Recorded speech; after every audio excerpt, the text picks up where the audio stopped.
humanismo, vale a pena lembrar, é aquele movimento intelectual de influência grega reavivado durante a Renascença a partir de uma abordagem crítica do conhecimento que propôs um novo paradigma, medir todas as coisas a partir do ser humano.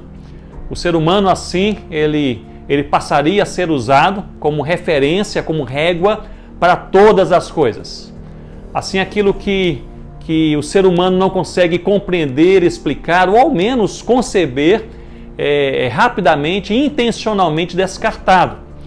E, portanto, na esfera espiritual, o absurdo aconteceu.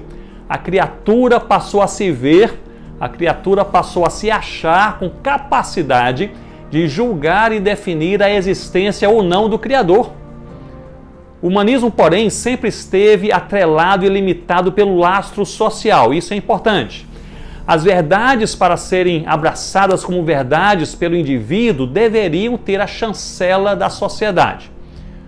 O neo-humanismo, ou humanismo radical, é um passo além, ganhando aqui corpo a partir da década de 80, com a compreensão antifuncionalista de que a sociedade não se fundamenta em um sistema orgânico, nem mesmo mecânico, mas sim em uma rede de indivíduos.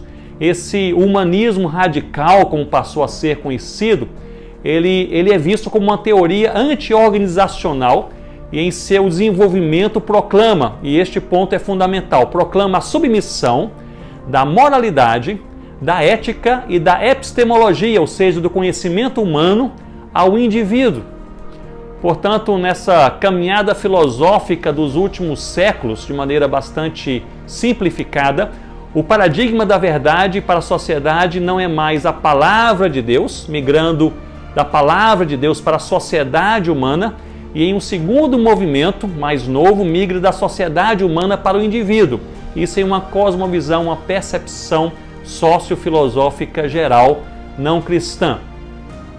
A visão que a sociedade passou a ter do pecado, que antes era percebido como um erro moral, cultural e espiritual, foi também reduzido apenas ao erro moral, para evitar a barbárie, o que está sendo diariamente questionado em nossos dias, uma vez que a própria moralidade neo-humanista ela é individual. Eu me lembro que eu estive em conversa com um grupo de jovens universitários agnósticos e discutíamos sobre a existência de um Deus pessoal. E em meio a essa discussão, em certo momento, quando eu falava sobre a rebelião dos homens em relação a Deus e a consequente imoralidade, um deles rapidamente se posicionou e, em suas próprias palavras, ele afirmou que não aceitava o conceito coletivo, social de imoralidade, uma vez que a moral ela era uma verdade puramente pessoal e individual.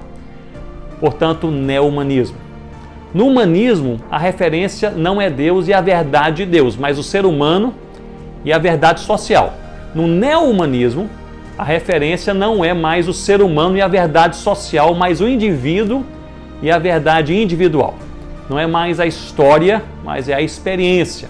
Não é a verdade, mas é a escolha da verdade. Não há como não lembrar aqui das palavras do apóstolo Paulo, dizendo a sua carta aos Romanos, capítulo 1, versículo 25, que eles mudaram a verdade de Deus em mentira, adorando e servindo a criatura em lugar do Criador. Portanto, esse é um dos desafios da igreja, um desafio filosófico.